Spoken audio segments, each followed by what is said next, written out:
Alright, it's another episode of Write Once, Read Many. This time we have Vic here. Gonna get the link out there Hello.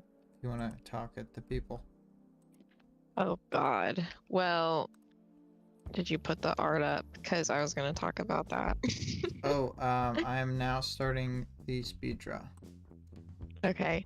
It's a really short speed draw because of the nature of the Procreate speed draw filming. It's by brushstroke, and the intention was to create a one-line art so it goes by very quickly. But I was trying to evoke that weird romantic Pinterest, Instagram, Tumblr art thing where it's clearly some fandom art that broke past that and got Pinterest famous, and nobody knows that these are fandom characters. Yeah. I feel like I've seen a lot of There's just a Dave out in the wild. Yeah. Exactly. A really moody Dave. Love it. I don't love it because I don't like that kind of art, but it's I also chose to do this. So yeah. That's my own bad. But I did want to draw cute Taylor and Brian together. They're I don't know, they're cute. I ship it. Yeah. 2 + 4 × 5 is here and driving, and Vale is roasting you already, if you want to read. No, that's not me. He could breathe now that she moved off his chest. No, he's roasting Taylor. She's all up on him. He's Yeah. It's probably good that we didn't see this from Taylor's perspective, because she's a weird perv, so I know. She's so much more of a perv than poor Brian is. Yeah. Vale says, wait, when have I ever roasted anyone? That's a good question. I don't think it's happened in the past.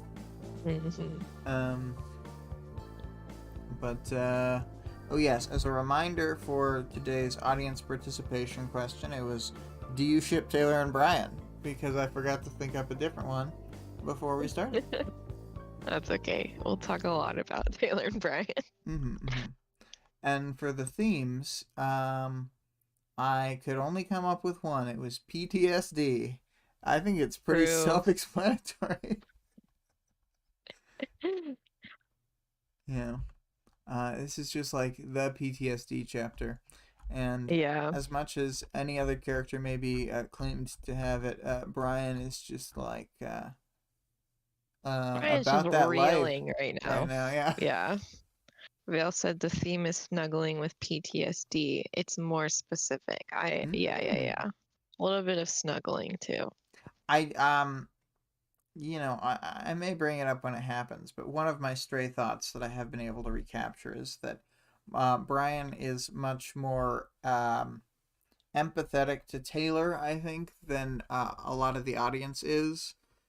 He understands her lashing out at him just as he is, happy that she has also forgiven his lash outs.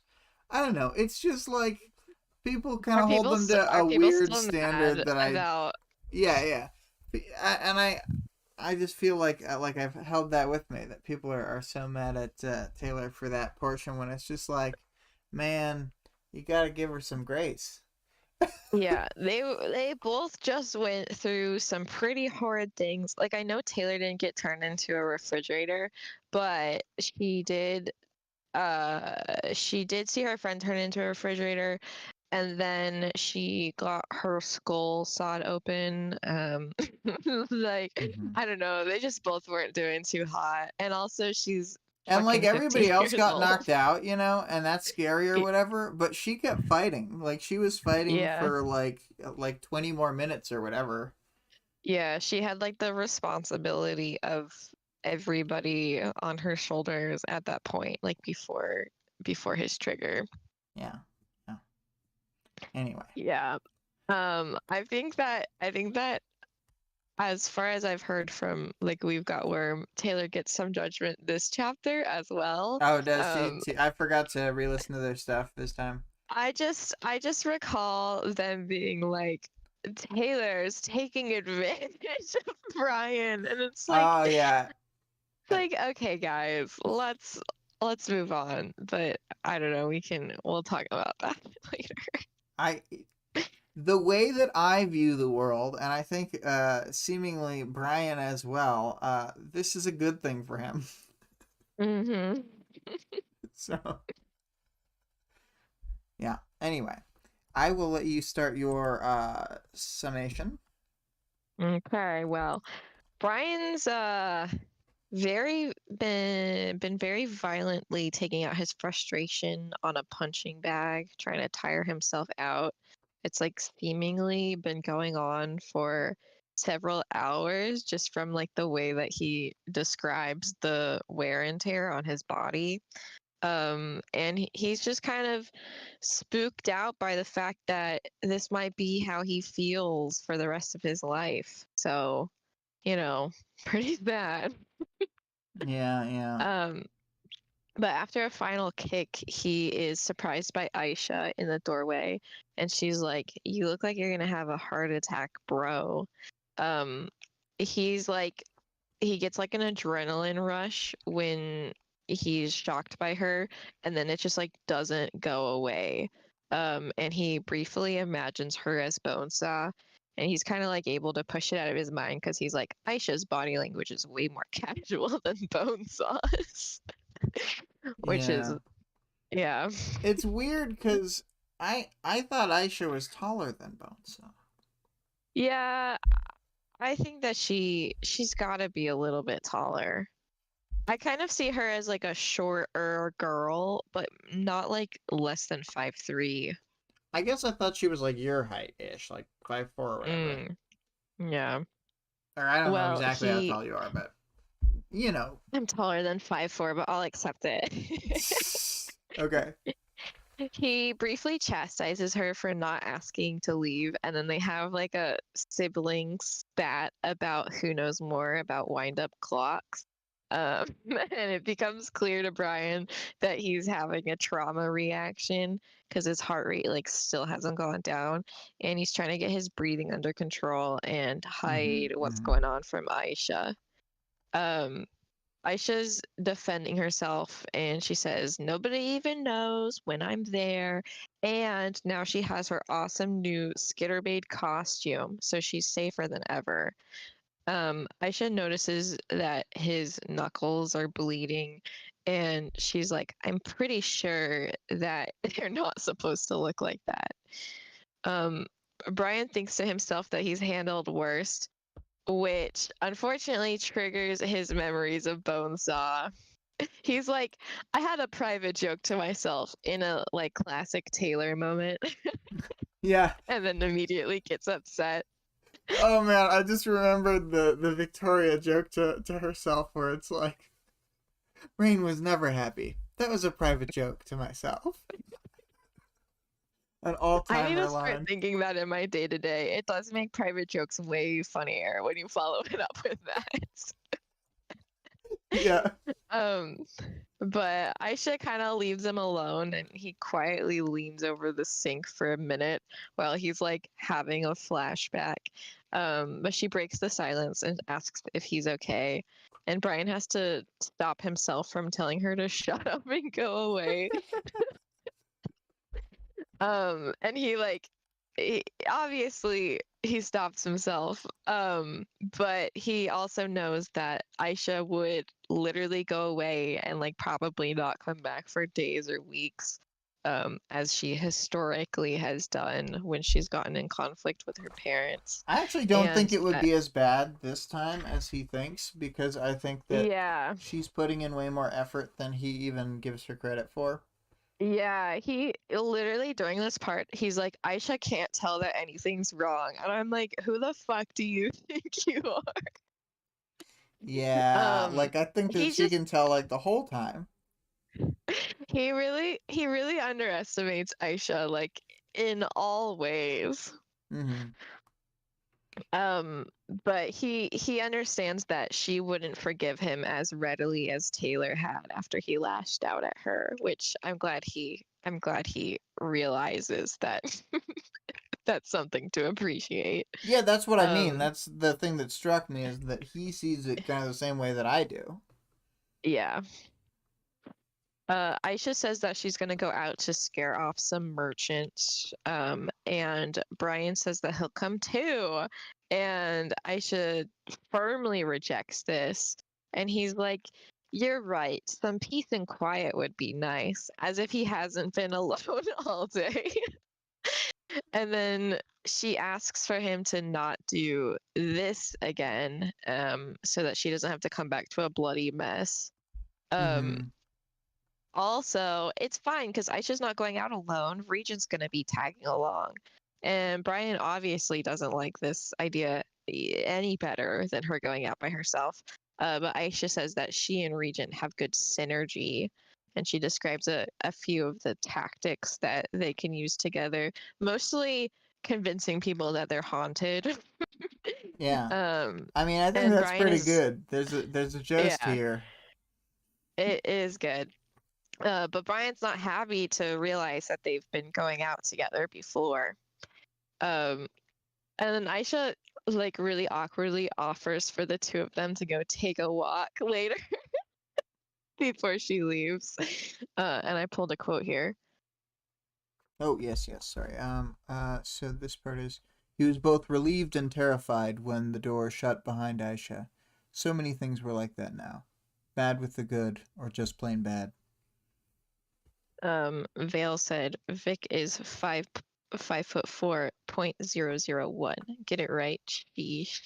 I am tentatively 5.6. 5'6". Five foot But six. I Okay. will I do say I'm 5'5" because I'm not 5'6" every day.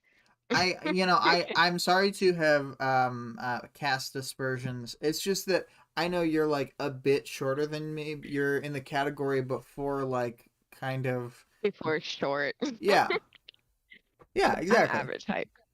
So. Um so Brian goes and enters his war room, which just is seemingly a room filled with maps Oh and yeah, that's images what of I was gonna Brockton make fun Bay. of earlier. His war room, because he's got to step out of the man cave into the war room. I know, like, what is, dude, when he describes his bedroom, it's so fucking depressing. He, like, I don't know, he's like living in squalor for no reason. Yeah, He has like he as has M would like have said, a in a mattress concrete on the hovel. floor. Yeah. Yeah, exactly. It literally does sound like a concrete hovel, and then it just has like, I don't know, like workout equipment scattered left and right. It's it's clearly not his typical style because we saw his apartment and like his apartment slapped. Yeah. Yeah. Exactly. I have He to does like assume a his first minimalistic apartment though. was basically like him in a very like like unguarded, just really what he likes kind of Yeah, I way. think it was him in his like least parahuman-y capacity. Yeah. And this is pretty Um, pared down. mhm. Well, he's looking at a map of his own territory and he sees that Aisha's been marking spots off in red X where she's defeated low-level gang threats and villains. And he immediately feels really guilty about all the work she's been doing on her own while he's been uh, quote unquote wallowing. Wow, she's been killing a lot of gang members. Yeah.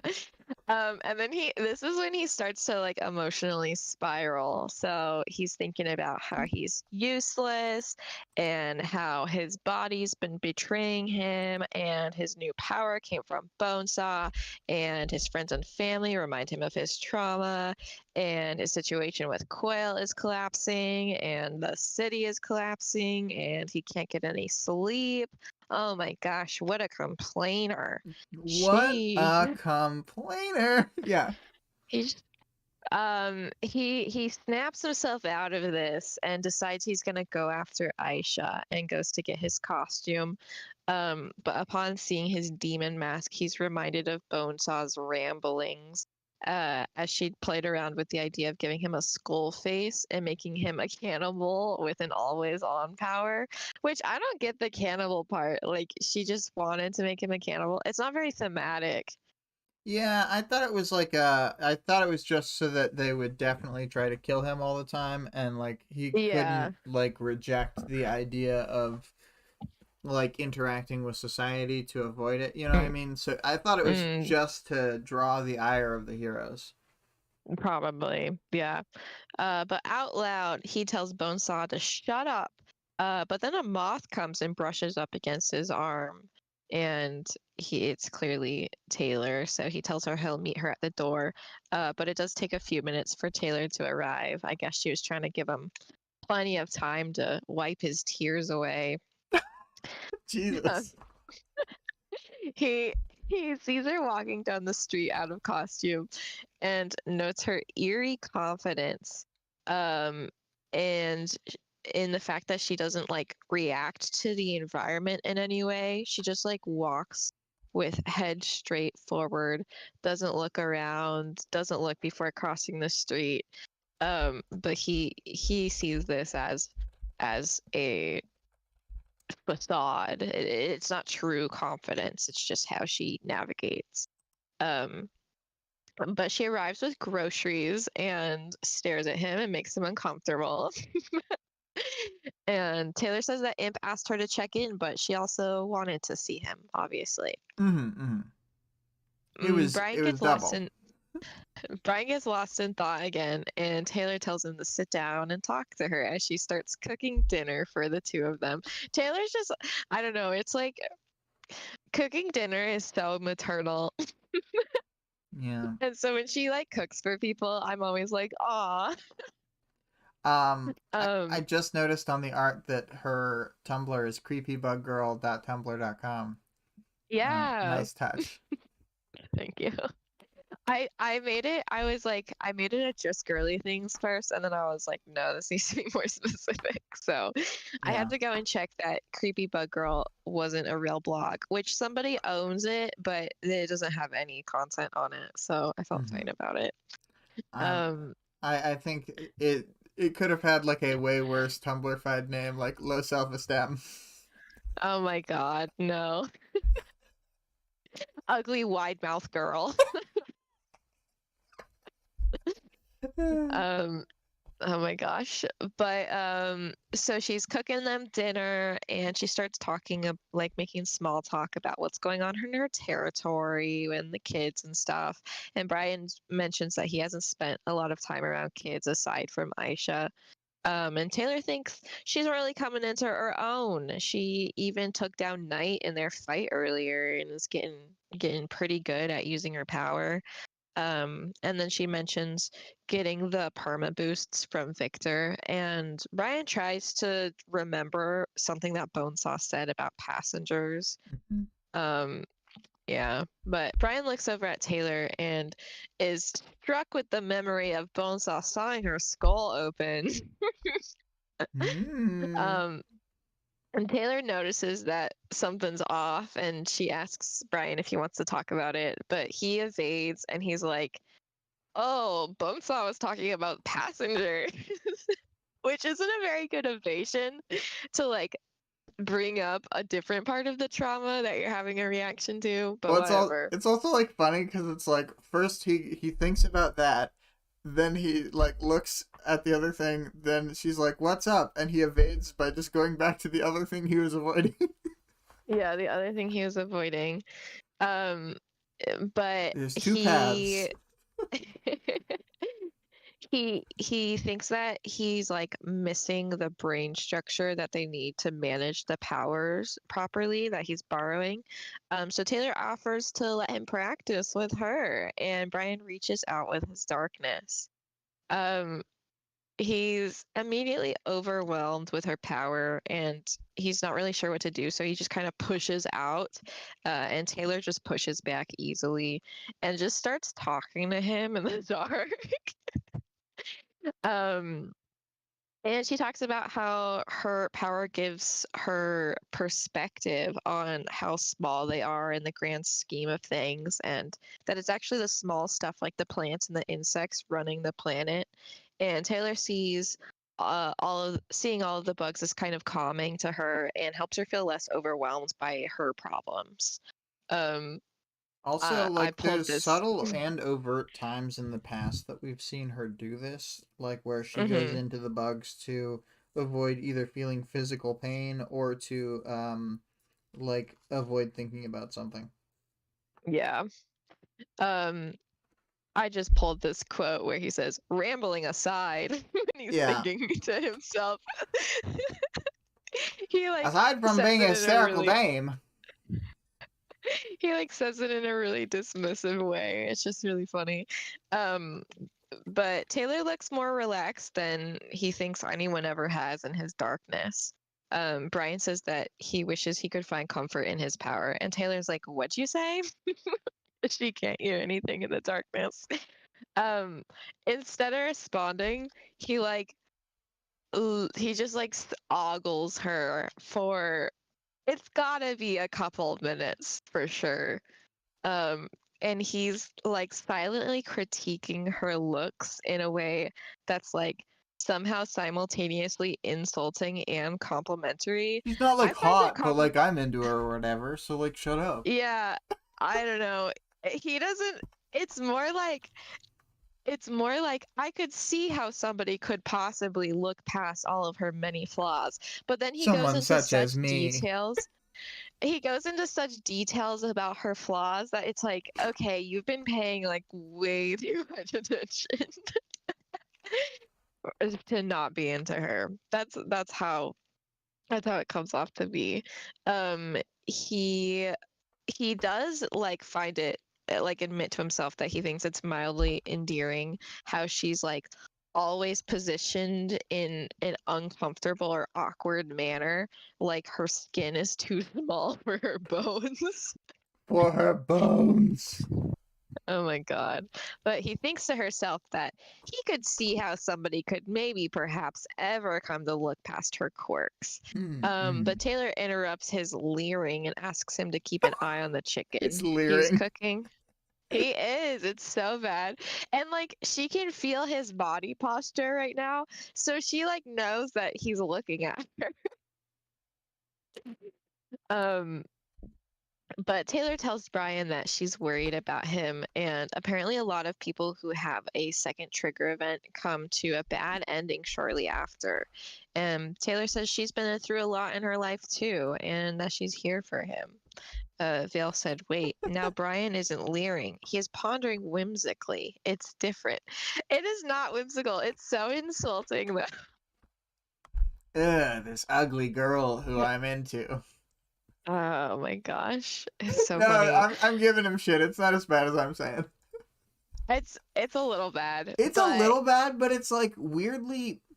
I think it's Two really plus four cute. times five has to clock on. Okay. I think it's like one of the most mature things about him is the way that Mm-hmm. he sees her, which is weird because like it does seem like unflattering, but like I don't know. He's just there's something about the fact that he has not painted some imaginary picture of Taylor and is like really Um, looking at her as she is and like acknowledging his own like preferences or whatever, but saying that like it doesn't matter to a certain degree. yeah. I don't know. I think it's he's not like a super mature dude, honestly, and this is one of his better aspects. So Um, yeah. I think it's really cute. But Taylor says, I've been through a lot in my life too, and I'm here for anything you need. And Brian expects this to like bring up another surge of anxiety, but unexpectedly it doesn't. He's impressed with how chill Taylor's being right now. It's like, dude, this girl's being so cool. She's talking to him in the darkness while she's blind and deaf. And she's like, he can also feel her simultaneously performing like all of the tasks with her bugs right now. I can't believe Um, she's such a complicated, cool girl.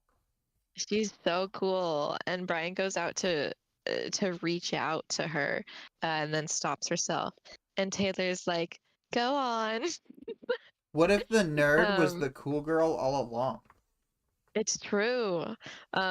Brian's surprised to feel his own body discreetly covered in bugs to track his movement.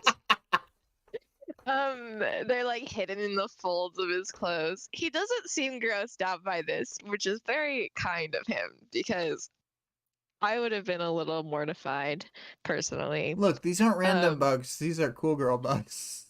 these are cool girl bugs. They're all like ladybugs, so that he thinks she's like petite and feminine.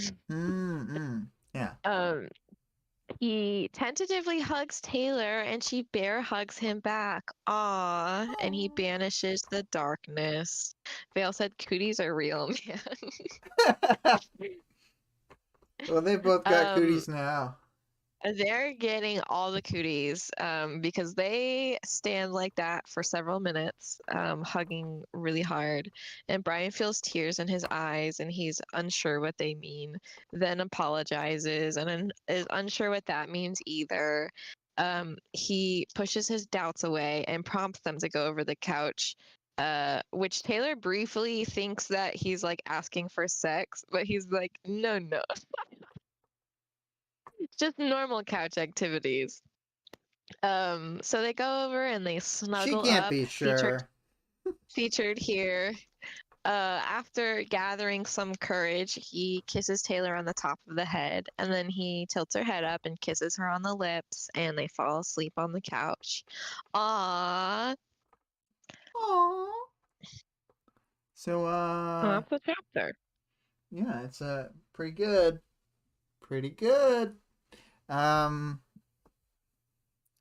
in many ways, it's a depressing one, especially when it's followed up by like just every time either of them think about having a relationship, they're just like, oh, this can only end in darkness.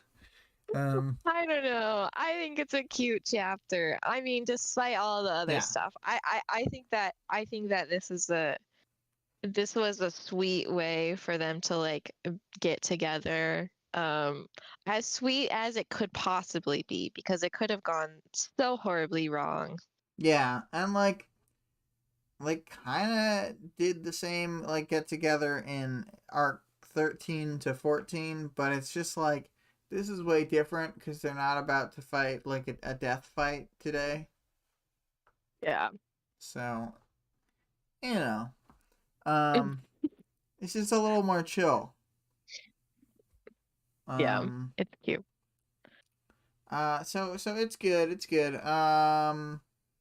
I guess I don't have a lot to say before jumping into the other sections. Um, uh, so arc stuff. I wanted to say like this is a bonus interlude. Like again, so it was like the Legend one, the Carol one, a bunch of them recently. Aisha as well. So we've been getting a lot more of these scenes, and I actually think this scene is a lot better because it's from Brian's perspective rather than Oh, Taylor's. for sure. Because I think if this was from Taylor's perspective, there would be too much question about like What were how her Brian evil feels. motivations? Yeah. Yeah, well, what does Brian actually feel about her? Because it's like it's so I mean, like he kisses her and whatever, but it's like still like so weird and unclear from his actions. He's just so like withdrawn into himself that like I think that like the idea that one of them is taking advantage of the other would be like so much more, it would like hold more weight and people would think that a lot more than if it had come from Brian's chapter like it did. Yeah, I think it works because it's like a back to back with like the next chapter is Taylor from like when they wake up from their nap or whatever. And Mhm. so like we get both sides of the conversation, you know, mentally. V- Vale says, anytime I read a chapter with romantic overtones that doesn't sound super creepy, I'm good with it by default. They are just both being honest, in my opinion. Yeah, I agree. Mm-hmm. I mean, I love a good romance. Friends to lovers isn't my favorite. I like enemies to lovers, which unfortunately doesn't happen in any form. I mean, I guess it happens with oh my gosh, with battery and assault, but they're not very cute. Yeah. Well, there's another instance that's like kind of at the end of Ward for like side characters basically that I think I kind of wonder what you'll think because it's more like nuanced and they're not like in a relationship. They're just kind of in that like anime zone where like it's clear that these characters are romantically like linked but not like actually together. You know what I mean? With the anime zone. Yeah, where I mean, where like they never like explicitly say it, or they like never Yeah, are. they never get together on screen or whatever. They're never a Okay, couple, but like it's okay. clear that they are cosmically a couple or they're going Okay. to be one, you know? Yeah, Yeah. yeah. So there's Like Natasha and Pierre. yeah. Exactly. So like there's something like that that is like a very plausible like they would actually get together after the story. That's like an enemies to lovers and you know there's a lot going into it because both of these are like storied characters by this point, Cute. but I hope it's not Victoria and Rain. I'm no just no I would kidding. hate that. I would that'd be even worse than Victoria's current love interests, the real Oh my ones. god. The real one. Yeah, the ones from the book, not the ones from your mind. Oh, I see, I see. Yeah. um I like the ones from my mind way better always. yeah. So, but anyway, the arc stuff. I wanted to say that I think that this whole era of chapters in arc like 15 through 19, it's like everything is so heavily influenced by where the bonus interludes are. They're like staccatoed every 2 or 3 chapters for like arcs at a time. And like Yeah. they're not in arc 17, but that's because it's its whole own other thing. So, you know. It's just like an interesting time. And I think he at some point stopped the bonus interludes. He's like, no more for this story, basically. Yeah. Maybe It that is didn't like happen till it later. can be like overwhelming, I think, if like the whole rest of the story was like that. Yeah, I think it like really works for the middle though because it like sets up so many side things and like expands the world a lot. And then as Yeah. the plot zooms in on the like really plot stuff later, then it just advances the story a lot faster to not have them anymore and but we still have all the groundwork that has been laid already. Yeah, and we get to feel good about knowing more than Taylor all the time, which I like. Yeah. We learned so much in the Carol chapter, the Legend chapter. I think the Aisha chapter would have been like a shame to miss if it hadn't been there. Yeah. And then there are some with pretty crazy stuff coming up as far as reveals to the audience. Oh yeah. I think we can move into the characters. There's only really 3 this time, unless we want to talk about Bonesaw or Coil.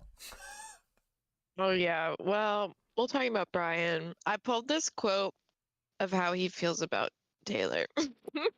Mm-hmm. I'll read it. Would she be a trophy wife or turn heads? Probably not.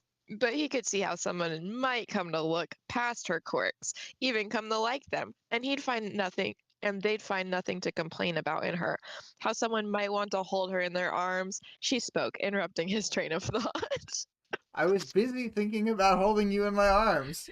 I I mean, was busy thinking about the potential of somebody ever wanting to hold you in their arms. Yeah, yeah. Um, so Brian, he's got a lot going on. This is his chapter. I mean, I wish Yeah, I he I wish we saw him. There's a time skip, everybody. I wish we saw him post time skip from his own perspective as a contrast to mm, this. yeah, I do want to. I mean, I just always want to know how he's feeling about Taylor. That's like, not to say that I don't like Brian, but my investment in Brian is mostly based on their like romantic potential. Mm, He's just kind of a sleeper for me. Vale said, Imp is sitting at the table rolling her eyes the whole time. yeah. Oh my god. Yeah, Brian's really going through it. He is not recovering very well from what happened to him. I don't think that it's clear to anyone else that he's like that. I don't know even how to say that he's like freaked out by Bonesaw specifically now. Like he's thinking about her all the time, Yeah, and Taylor I don't always think that thinks was it's all clear. of the nine, and it's really not any of the nine except It's Bonesaw. just Bonesaw, and it's not even about like what happened to him physically, which I think is what most everybody thinks before this. Hmm. It's like he's thinking about Bonesaw, he's thinking about her singing and sawing him up and all of her crazy ideas, um, and her like attacking his friends, and even when he's not thinking about her in like a trauma way, he's like, Bonesaw said something about the passengers. Phil said, I doubt Brian is thinking how someone could look past Bonesaw's quirks someday. Oh my god. Yeah. Yeah, he doesn't have this same kind of empathy for Bonesaw, unfortunately. Yeah. So, moving on from the greatest comment ever.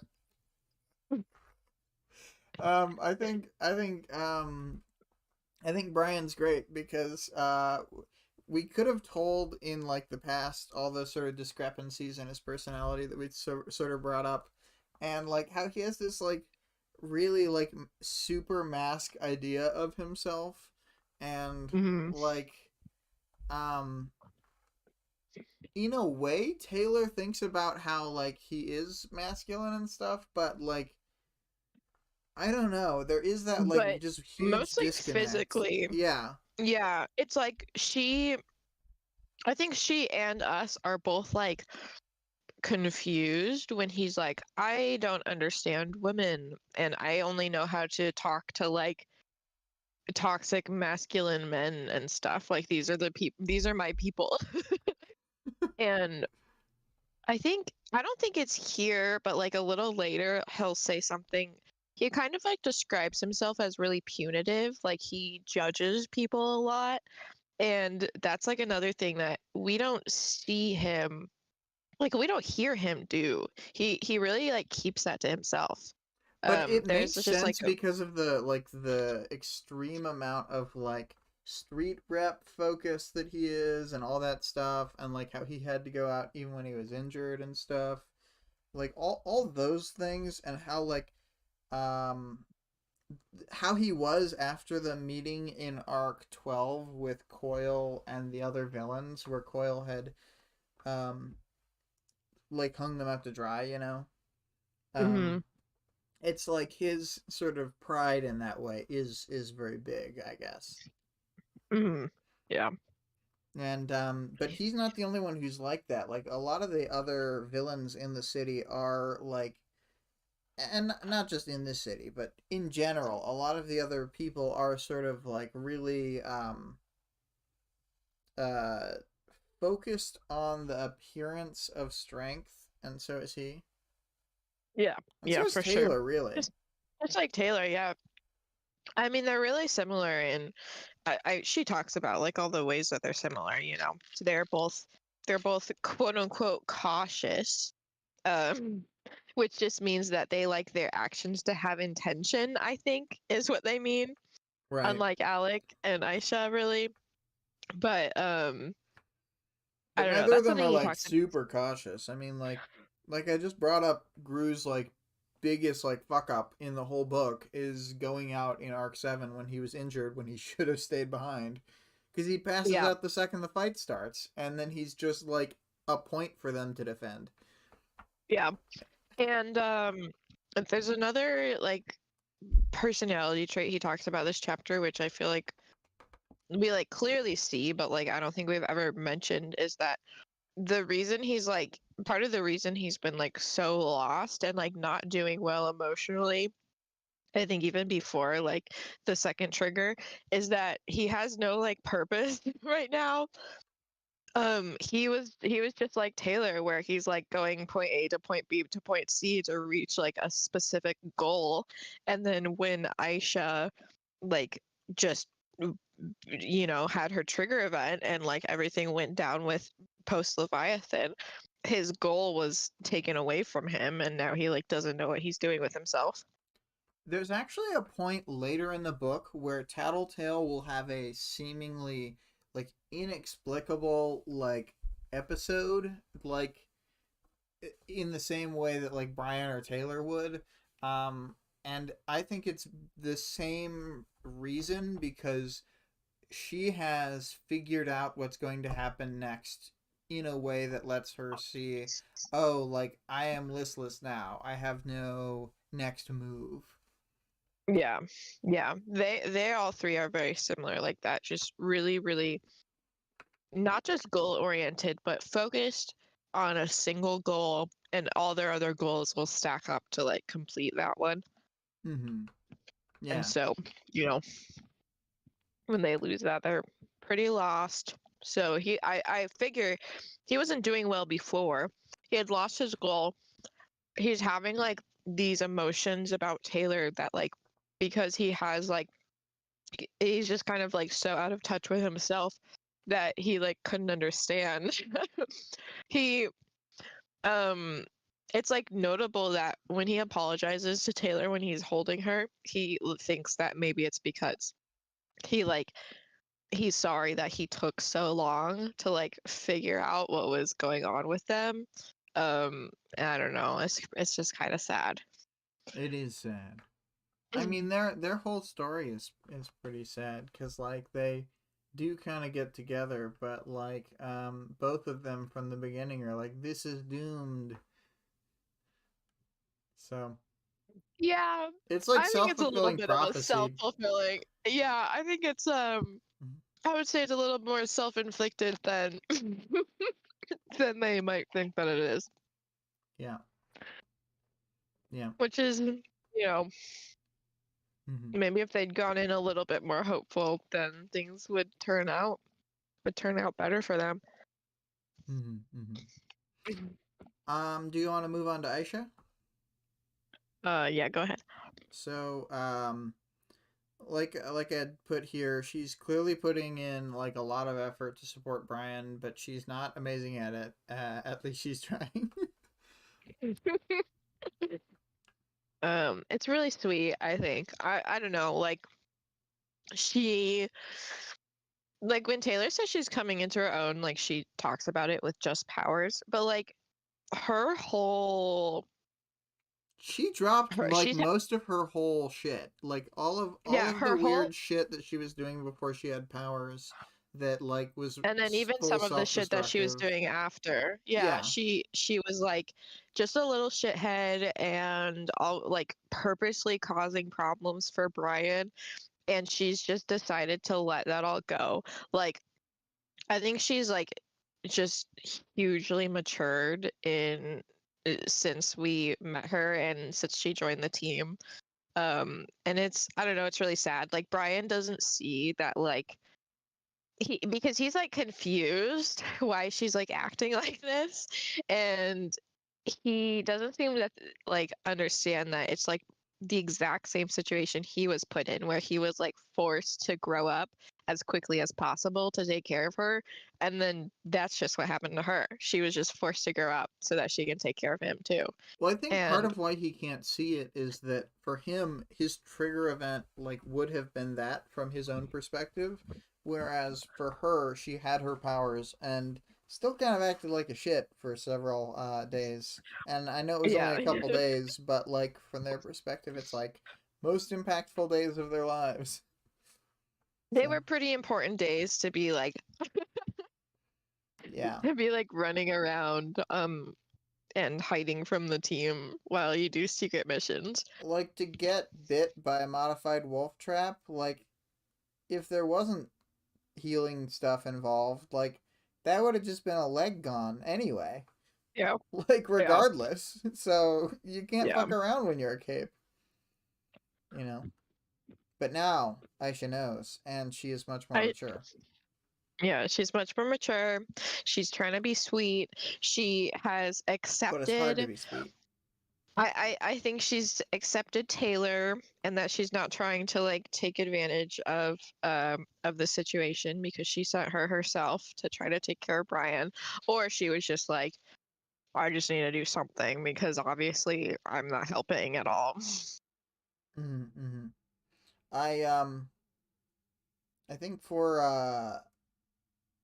from Aisha's perspective, like Taylor, I don't know when all the changes happen about Taylor exactly, but like Taylor builds up a lot in Aisha's mind to like more of like a goal figure than like anything Yeah. else. Like an Yeah, it is attainable interesting. goal kind of. We'll see like later from Aisha that like she like really looks up to other people, which is like I feel like really sad with her personality as like somebody who like constantly feels ignored and like she has to act out to get attention. But like I don't know, she kind of like in a less extreme version of Rachel like latches on to people and is like these are the good people and tries to like I don't know, like pay homage to them in her like day-to-day life and the way that she acts, which is sweet. Yeah, and like mm, I would say more so than well, it's hard to know how often like capes are dying off screen in like non-story focused areas because like obviously grisly stuff with capes is happening all the time, but some of them are Yeah. sticking around for a while. But in general, I would say that Aisha's cape career is like starts with the Leviathan attack before she's a cape, and then is staccatoed with like teammates dying pretty frequently. It seems like most like it seems like the reason that capes die is mostly because of S-class threats. Like I don't think they're like not killing each other very often. Right, but like the So Teeth that's why and it's like the such a E88 are killing each other yeah, off. yeah. Like a lot of the former Empire 88 members, like Heath, whoever Othello's cousin was, like they all got killed in like just little street clashes. Yeah, yeah, that's true. So, um, and like later on they'll kill Butcher and stuff. So, Mhm. but I guess they do consider it like her upping the ante when stuff like that happens. I don't know. Yeah, it's just not the like not as like mass as like most of it seems like a huge percentage of them are dying in these like S really class. serious events. Yeah. Yeah, that makes sense. Yeah, especially when you factor in that the Slaughterhouse 9 are an S class threat. So, Yeah. because I was thinking of just Endbringers initially, but yeah. Um. So I think we can move on from Aisha to Taylor. Looks like a bird or insect. Um. Oh, Vale says I don't think many capes percentage wise actually attend Endbringer events. Hmm. Well, I'm talking about in America, like North America mostly, because I know that the like Cape situation is like really different in like second and third world countries. But even in this But one, like Barker and Biter were from like Boston and showed up just to fight Leviathan. yeah, it seems like the attendance is in the hundreds and there. Yeah, I know, but I think that it's not even you don't even have to show up to an event. Like the merchants like didn't show up to an S-class event. They were just doing their things and got super fucking slaughtered. I think that I think that a lot of the time S-class threats are going around looking Yeah, for cause like the ways to do the most damage to parahumans specifically. yeah, like as part of the Slaughterhouse 9, Mannequin was a serial killer of Tinkers specifically, and they would go around like capturing and torturing and like, converting capes and stuff. And like I know they're not theoretically considered an S-class threat, but the creep of like the Fallen is pretty bad. They like end up murdering a lot of people because like they'll capture someone and then they'll like mysteriously die instead of converting to the yeah. Oh, and Vale says you have a point there. Boop boop boop boop. Uh, oh yeah, I had pulled out this quote. He stared at the mask. Glad it wasn't the skull mask that Bonesaw had referenced. Hard to explain why. And then I had said, I think it's significant that his new mask helps him slightly in moving past his trauma. The mask was given to him by Taylor. And I think the costumes in the Parahuman stories, especially, are like super important. Hmm. Um, and like, even I'll talk about it in a minute, but the stuff that Aisha was saying about them getting costumes by Skitter, like, her like the melodrama of YA is about the like ephemeral becoming literal. Like Taylor is literalizing her protection of them and like helping him move past the like worst times that they're at, and like the same with like Aisha, she's making her safer just by her like presence. So yeah. Yeah. Oh, um Taylor. Taylor's really good this chapter. yeah, no, she is on her best behavior. Yeah, exactly. Like she like pulls off. It's just whenever she's able to pull off a social interaction like exactly how she needs to. Yeah, It's just such a win. We love seeing Taylor outside of her own perspective. This was a good absolutely. contrast to Hmm. the one the other week where she's in costume, because out of costume, she's also creepy. Yeah, And like, and not just creepy in like a bug creepy way, but he's like uncomfortable with her like gaze because of she probably like I don't know, you know how like some people just can't make the right amount of eye contact? Like that's definitely Taylor. I feel like in this case she's probably like staring into his soul when she like I looks think into she his eyes. is. But I also Yeah, think and that probably in the past she has like done enough, like, oh, he's not noticing me ogling him, and him going, wow, she's really ogling me a lot. I know, like she stares at him whenever he's not looking. I think it makes it worse because because in costume, she can stare at anybody that she wants. It's kind of like, I don't know, like when I wear sunglasses for a really long time and then I take them off, like I like become like I'm paying less attention to like what my eyes are doing because you kind of like forget that people can see them. Yeah, yeah. And so, Sometimes you yeah, forget that they can see them through the sunglasses. yeah. You know what I mean. Um, but she also, I think the only reason that she thought that Brian was soliciting her for sex was because while she was hugging him, she was thinking maybe I should take Rachel's advice. And then and then so when he gestured to the couch, she was like, "Whoa, whoa." Maybe he's taking Rachel's advice. Maybe he's taking Rachel's advice. I don't know. It's just really funny. She's that was like that was really the only misstep, but luckily it did not upset Brian. I probably would have been upset. Like, what the fuck? Why do you think that? Why would you think that about me? Like that as soon as I admit I have feelings for you, that they're both virgins at this point, as far as I understand. Brian's like never been with anyone. I think that's right. That seems right. Yeah, the Because he Bryans gave never. her inappropriate inside information. I will say, I have been on the more naive end of the spectrum, I guess, in the past. So, as flabbergasted as you may be, I I have. just think that's a crazy reaction, okay? Brian's not that kind of guy, and she says so herself when Rachel suggested the first time. She's like, I don't think that would work on Brian. And I don't think it would. He's kind of a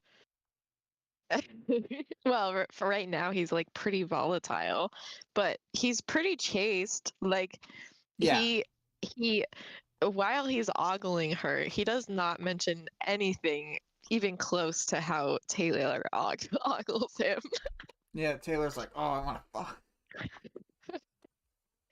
Like I stared at his abs when his shirt lifted up. It's like, oh my gosh, he's more like, Wow, oh, she look, has all she these has an quirks. arm and a nose.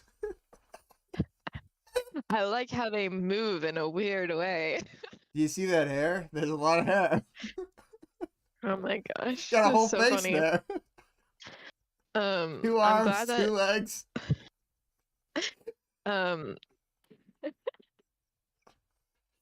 Uh, I also really appreciated Taylor's rambling while she was blinded. I it's hard to say whether this was like anxiety fueled or not.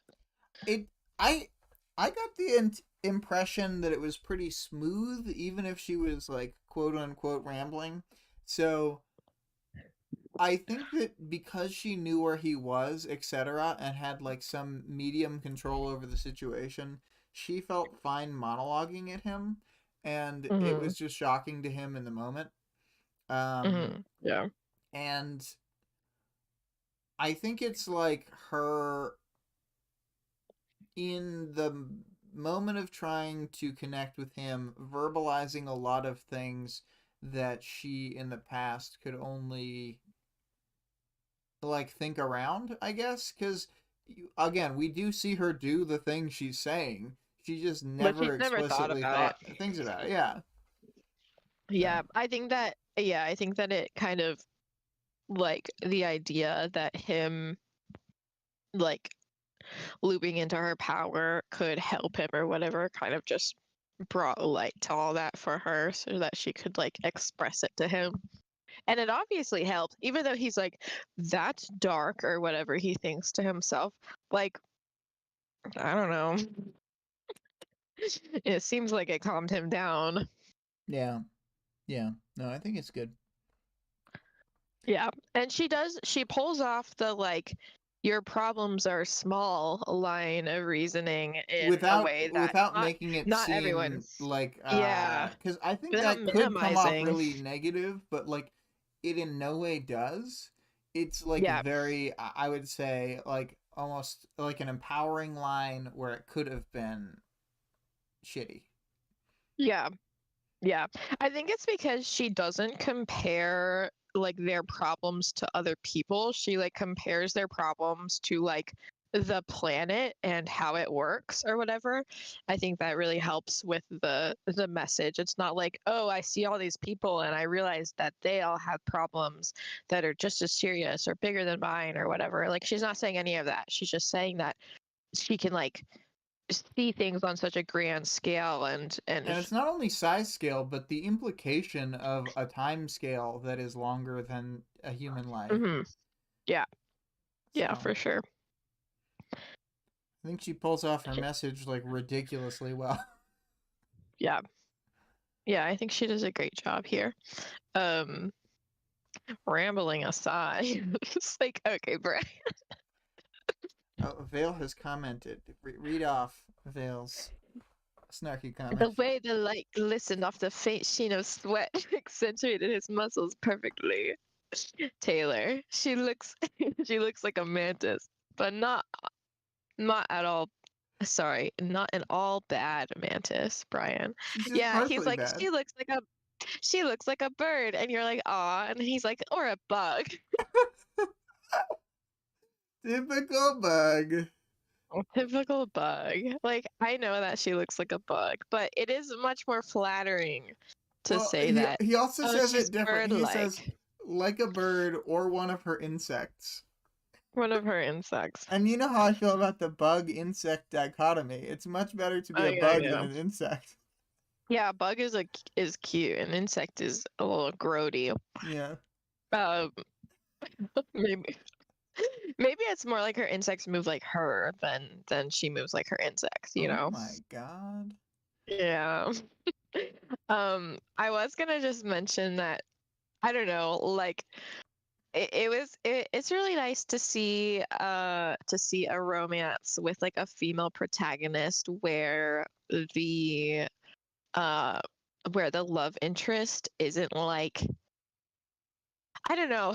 Like I read a lot of YA and Mm-hmm. even when you're in the girl's perspective, you can tell what they mean when they're talking about their insecurities. They're like, "Oh, I'm too petite and my hair was brown and that's boring and my eyes are too big for my face." And it's like, "Okay, bitch. Like you're like I know that you're insecure or whatever, but like the author felt the need to make like an attractive main character that like is somewhat relatable, and then so when you see them from the male perspective or from the love She was interest so fucking perspective, hot, bro. they're oh my gosh, they're so hot, and she had glistening brown hair, and her Everything eyes was are glistening and like fluffy. everything was glistening, and she was so small I could scoop her up. And like so I don't know, to see some of that where it wasn't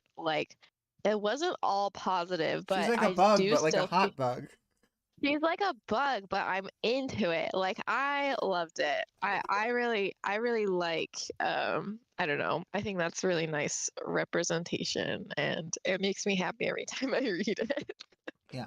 Yeah. No, it's good. Yeah. And I mean, again, like we rarely get to see her from outside her own perspective, and then beyond that, we rarely get to see her when she's not Skitter. Out of costume. Yeah. Yeah. So It's really great. Um, I don't think that anyone else has talked about how awkwardly she moves before, which is really funny. She's just always well, kind of like, Tattletale seeing her in the costume is like she kind of looks like a freak. Not just the bug, yeah. like the way she moves Oh, around. she does say the way that she moves around is weird. Yeah. And she does say it like way more rude than Brian does. Yeah, because I mean, she's not even worried about whether Taylor's hot like a bug or not. Yeah, that's not any of her concern. Yeah. Do we have anything more to say about Taylor? No, Do we want to just mention that? she did good this chapter. Yeah, no, she did. Do we want to mention the ancillary characters such as Bonesaw or Coil or any other minor antagonists such as Regent? Mostly Bonesaw being super evil. Yeah, Okay, Bonesaw. I don't know. It's like I think that she's by herself. Like it's just her and Brian in this scene. And so it's not as contrived as some people think that it is. yeah. There's like the theoretical expectation that it's like, oh, she's always acting evil to, do it for Jack, and it's like, I think that it becomes so natural that even if Jack was not in that scene whatsoever, or Jack got like nuked off the planet, she would still She be would running still be around doing and it. giggling and turning people into multiple people Yeah. things. Yeah. And I don't think like Bonesaw Redemption is like the worst thing in the world or anything. Like I like Bonesaw. I really like her interlude that we're gonna get later on. I like Um, Bonesaw Redemption, but in the moment, temporally, but anyone who says it to is nuke Bonesaw, I'm like, do it. do it, kill her. Exactly. I agree. She's just done so many worse than deaths to people, Yeah. and I can't handle it. Vale said, I love some series like Dresden Dresden Files. Files and Wheel of Time, but anytime there is even a tiny bit of romantic voice, it's so awful. It set my bar to just don't be awful. Yeah, I agree. A lot of just everything, honestly, but A lot of fantasy authors specifically. are real bad at writing Real bad at interpersonal romance. romance. You know what romance I think is kind of good? Shoot. PETA and Katniss. I I think think I I think agree, I but read that my and I was problem like, with the I Peeta kind of Katniss like this. thing, my problem with it is that it's seen as like this big love triangle, but like It's Gale is not. like never in contention, never once. He's like such a shit the whole time. He's always Yeah. like either being a bastard or being a jealous whiny baby. Like he's never doing the right thing for the moment, like ever. And PETA is really sweet, and some people are like, "Oh, he just said he loved," because they like watched the movie probably, and it's super underplayed. But it's like, Hmm. um, he actually like the backstory behind why they love each other is that he saved her life when they were little kids, and he may have had like a previous crush on her, but that's like the defining moment in their love story at the start is that he literally saved her life by giving her Yeah. food and like taking this really awful beating to steal food to give to her. It's a good love Yeah. story. I also think that it was um it was a good representation of like the girl being like, I don't like how I look, and then everyone else being like, but you're super hot, because the reason she doesn't like how she looks is because of internalized racism and like a shit ton of external racism. Yeah, yeah, it's Like literally there's about like a her true like racial foundation to features it. that she's like Yeah. thinks are negative about Yeah, like and her like eye color and her skin color and even her hair color too. mhm. So it's Yeah, like so I this think whole that's another thing. way you can pull it off. You can have a hot protagonist that hates themselves but doesn't make me angry. Yeah, yeah. Yeah. And I mean, I'm sure that there's a way to have a hot protagonist that hates themselves, but it's just a lot of times it's done so basic. Like truly, the Bella Swan thing is to be like, Oh my I God. know that I am the example of traditional femininity and beauty, aside from the blonde version. But And given like that I'm not the blonde version, what YA female protagonists do we know that are blonde anyways? Because they're never blonde. yeah, I can't think of any off the top of my head. I think that Um, I think that I guess mm, Victoria Dallin. yeah, but this isn't. I mean, I know it's like YA, but it's not YA. Vale It's said not like Ward true as well. YA. That's Yeah, funny. we both. No, no. I'm trying to think of Eddie. Oh my gosh, now that I say it. I think that the Is the protagonist side girl in in? Divergent is a little bit blonde. Oh, is she? I Well, her. her actress is a Oh, little that blonde. that might be true. That might be true. In the book, she's got like dull hair, She basically. definitely has brunette hair. Like she is like. Also, those are books where like I get that they were written as like whatever clones, but I actually think they're pretty good and get better as they go along. I know. Underrated, I've never Divergent. finished the series, but I Um, did enjoy it when I was reading it. yeah, the when I watched the movie, it made me think like, okay, so I know how good Hunger Games is, and the movie is like X amount worse, and so clearly this is gonna be like pretty good as a book. And I Hmm. read it and I was like, wow, these are like pretty good dream sequences and like the world that everyone's like, why is this stupid world stupid? It's like Well, one, it is kind of to show the problems with this thinking, but also all of the like points get not even backfilled, just like the characters learn why, which is different. Yeah, they like learn more details about the world, and it's not like everyone was segregated. It's not like people are just normal people and then they were segregated. Like there was other stuff going on. Yeah, like it's a sci-fi premise. Yeah, it's just not. But people forget about that. They're and people are always like, you know, ragging on it for like, oh, they're people aren't defined by these five qualities. Well, guess what? The book agrees with you, actually. So Yeah. yes. Oh yes, for the powers knowledge section, just to not forget. We did see, as we talked about earlier, Bonesaw's plan for Brian, and it's typical Bonesaw stuff. But I wanted to pull out this Aisha quote about the thing. I'm just gonna read the full quote. I think I've got the costume Skitter made me. I had no idea she was wearing something like this.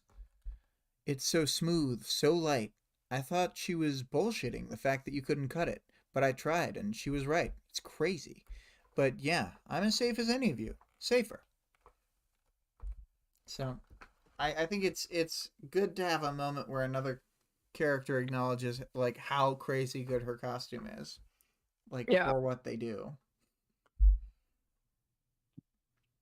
Yeah. Um Knocking and cut is pretty good. yeah. Should have definitely had it before the Slaughterhouse 9 fight, You know, the but guy who it's cuts fine. It's people, fine. cut man. Guy who cuts people in tiny little bits. The girl who also cuts people into tiny little bits and then puts those bits in the wrong order. Exactly. They're slightly different guys, but they're similar guys. Um, I didn't really have that much to say about Power's knowledge. We do learn a bit more about Brian's power. It's more like reiteration and like more nuance of like us understanding that he has less control. We kind of knew all these things, but it's just like Yeah, we learned that he he's not doing good with his power, and we're not really going to see a lot of improvement there, to be honest. But that's probably a good thing because, like Taylor mentioned, after people have their second trigger events, they often die.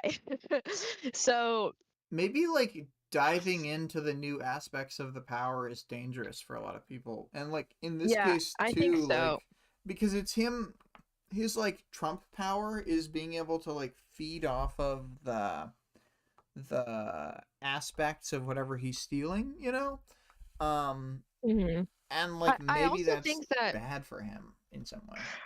yeah, I think that it's like because it's a second trigger, like you're so much like deeper in whatever. You had two horrible life events, which like you're not going to be doing good mentally. But also the fact that I don't know how spoilers this is, but like the double triggers, I don't think that the passengers have as good of a grasp on because of the fact that they're a second trigger, you know what I mean? Yeah, and like sometimes it opens up weird possibility like an example tangentially related is I think it opens up weird possibilities where people can hurt themselves with their powers in ways that the Yeah. effect will have blocked on the first trigger.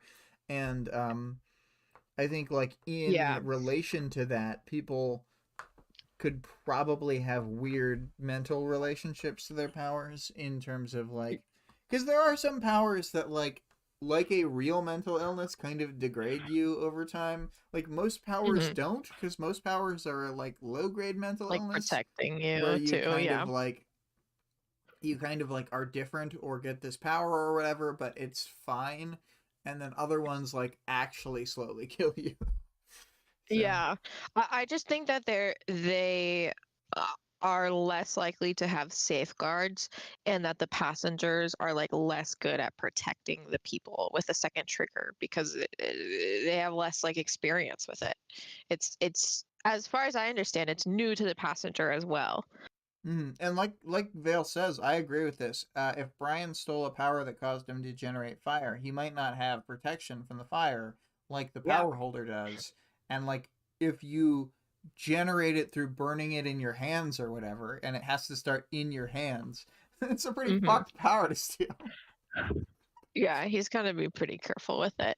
Yeah. So it's probably best that he doesn't like lean into it, because I don't think it'd be good for him mentally. Yeah.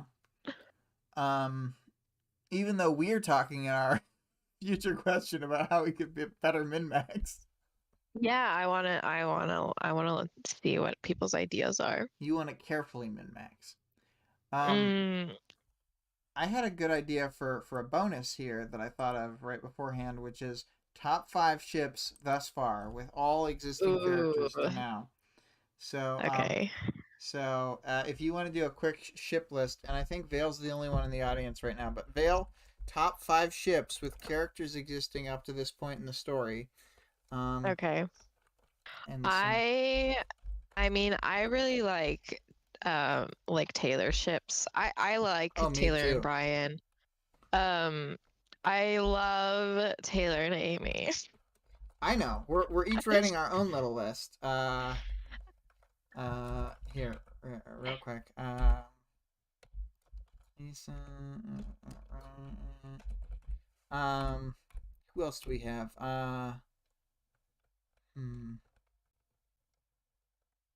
You know who would be a weirdly good couple? Uh, Victoria Bryan. I was literally like, as soon as you started typing Victoria, I was like, oh, Victoria and Brian. They Okay, would be a good couple. I gotta And think he'd of finally two get more. the trophy wife that he's always needed. Yeah, exactly. That's above Taylor Bryan for me. So yeah. And then who else do we have? There aren't. It's weird because there aren't like that many characters up to this point in the book still. Yeah, I think we need to think of some wards. Oh, I really like Weld and Taylor together. Oh, well, Taylor. Yeah. I can put that on my list. Brian's getting beaten out. There's two. Well, he's still in the top 2 because he has the Victoria ship. And then who else? Final. An evil ship. Uh,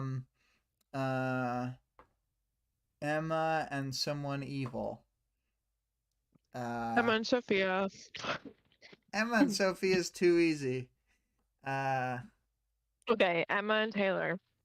Emma and it would have to be. Emma I feel and like it'd have to be Bonesaw. someone. Oh my god. Emma and I feel like Emma could like date a shithead on the wards, but also none of the wards are hot enough for her. Yeah. Um. What if Emma dated Triumph, but Triumph never grew up and like became a good person? So Emma would date Triumph, yeah. Emma slash shithead Triumph. Is Triumph 18 at this point in the book? Or is Yes. he a little older? Yeah, because he just graduated the wards. He's like 18 or 19. But he's in that range where like if he was shithead Triumph, he would definitely be dating a 16-year-old. And Vale said, what if Emma dated Triumph, but Triumph didn't know they were dating? No, that's awesome. Emma slash Triumph who doesn't know their dating. Oh my gosh. This is so hard because I like so many Taylor ships because I That's the love problem like is an I could put 5 Taylor awkward ships. girl. Yeah. I'm gonna do 5 Taylor ships. We're gonna do Taylor, Here, write yours Taylor and out Amy real at the quick. top. Taylor and Oh Amy. God. And I'm putting the Okay. bottom one as best. So my Emma Triumph is my bottom tier. Taylor Bryan is the next one up. Weld Taylor is in the middle of the pack. Victoria Bryan, real ship. I can't stop thinking it now. It's in the world. And then Taylor Lisa. Taylor. I think Taylor Lisa. Oh my gosh. I know that Lisa. They're like, oh, Lisa's ace later, but like Taylor Lisa is a powerful ship. Okay, I'm going top to bottom. Taylor and Amy. Taylor. Oh my god, Taylor with everyone, dude. I really like Taylor Weld. I really like Taylor Clockblocker. Taylor Dennis.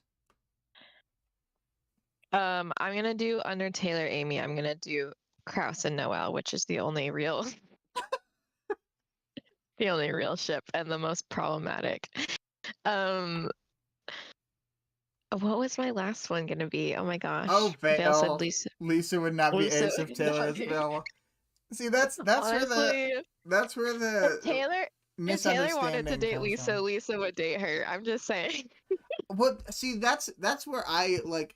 As much as I like that interpretation of the characters, I don't think that that's true. I think that it would just be like her version of Taylor is such like a specific weird like little sibling relationship.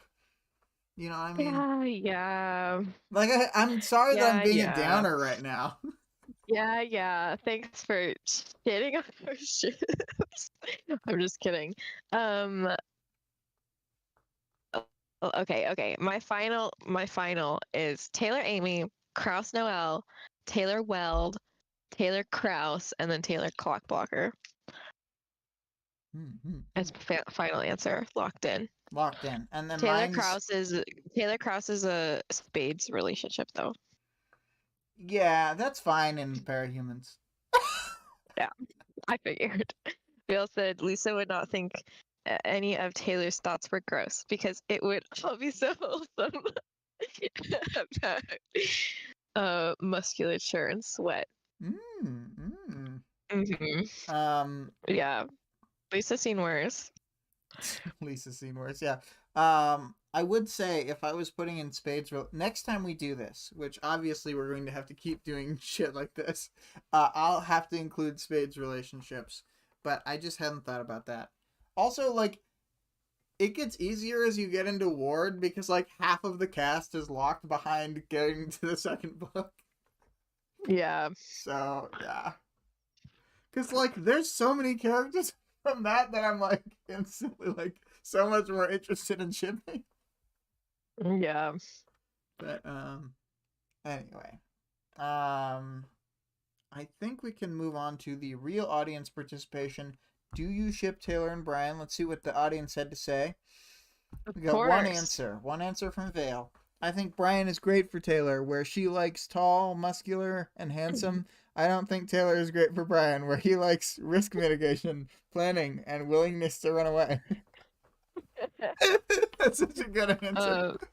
Oh my god. Vale said Sophia and Jack are very similar. They might balance each other out to be exactly as awful as they already were. That's a good plan. Oh my gosh. Perfect It balance. is. Plus minus zero. That's why they elected her. That's why Taylor thought she was elected for Slaughterhouse 9. Yeah. She was like, oh, it must be Sophia. She was pretty off. Like, although I think they have a weirdly put together like PRT and wards. Mm-hmm. Like, there's this side thing, PRT Quest 64, that he did after Worm, where you just like he did a forums adventure for a little bit as a break, and Mm-hmm. like the people in that, like I didn't get very far in because I was like having a I don't know, just whatever reason I didn't latch onto it, but like all of the people they have are so useless or shitheads. Oh my gosh, yeah. Yeah, I think we see like more variety of the wards. I think that our hero teams are like Armsmaster is the shithead and he really isn't that bad. He's like really effective still. Yeah. And he's like a pretty good leader as far as we can get from the chapters. It's weird. People have a more negative reaction to him than I do usually. Like from his first appearance, the people don't like him, and it's just really strange because like I'm pretty anti-cop, as they say, and I still am like, yeah, he seems fine. He's like a caricature of someone who's like doing an okay job, but kind of like whatever, naive. And then like I know he's different Hmm. from that, but it's weird that people's instant thing is like because he has pride or whatever or wants personal glory, then he's the worst person. And it's like you see all the other Yeah, characters, right? Have you looked around? because he's like, I don't know, I guess because he's like arrogant and uptight. Vale said Brockton Bay, PRT/Ward, has convicted criminals, known plants from villains, and a few innocents who have no clue that is the case. Yeah, but they're not that bad. They're not that bad. I It's mean, like like Sophia is like one everyone criminal, hated her. one mole, and like they all knew he was a mole. They all knew she was a criminal. Like they're I don't like think they knew that she killed someone though. probably not, but their they like they protectorate did hide team that is part. like so put together compared to some of the freaks that we see who are Yeah. like parahumans Oh, they have to deal with. I guess there's also assault, the other Yeah, criminal. that's a problem too. Especially with that name. And you just put one other word about in front of it, and you're like, seems more likely than Hmm. not. Seems sus. Yeah, oh my gosh. I literally like I guess I forgot about all the adult characters because Dragon and Arms Master are definitely top five ship. They're really cute. Oh Um, yeah, I should have shipped them. Well, too bad. okay. It's locked in at I'm Emma and too Triumph, bad. who doesn't know Can't that they're make any dating. changes. I'm gonna cut off my Taylor and Clock blocker. We'll do Taylor, Amy, and then I'm gonna keep Kraus and Noel where it is, and then we'll do Dragon and Armman. It's funny because like I put Taylor Bryan on my list, so clearly the answer to this is that I ship them, but you do not. I do ship them, but She's just not in. It's not but in the top five. but it's just that Actually, would it it's be the just that fifth Taylor like I ship for said, you? I like Brian because of his relationship with Taylor. Like it's not like I would dislike him without it, but he would just be kind of boring. And he still is kind of boring, but it's like endearing because he's boring with Taylor. Um, but I do ship them together. I think they're super cute. It's I think that it's good for Brian to look past whatever whatever like visual thing he wants to put off by dating somebody hot, because that's what it comes off as to me. He's never thought of it before because he's always like subscribing to the status quo. um so like Hmm. he doesn't even know who he likes, he just knows what would make him look like impressive in like a weird toxic man way. That's how I feel that like why That's he's so good. We hadn't really confused. put that into words, but like now that you say Yeah. that, that makes sense.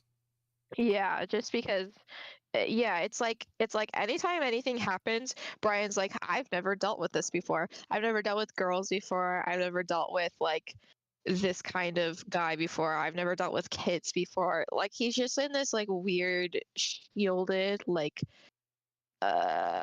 world with not very many like life experiences before his trigger event, or yeah, probably I guess before his trigger event.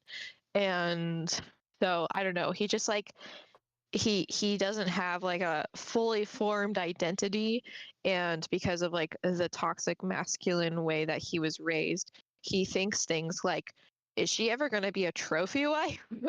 Which is just like an insane thing to think about a person. Yeah, um yeah. but I do feel like that's coming from like that like ingrained part of him rather than like the actual part of him. um Vale said Brian and Victoria would have had an amazing relationship. I know, I do think that that would be really cute.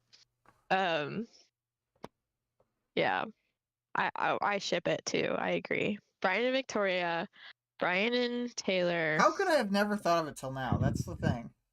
I think Brian's an easy ship too because he's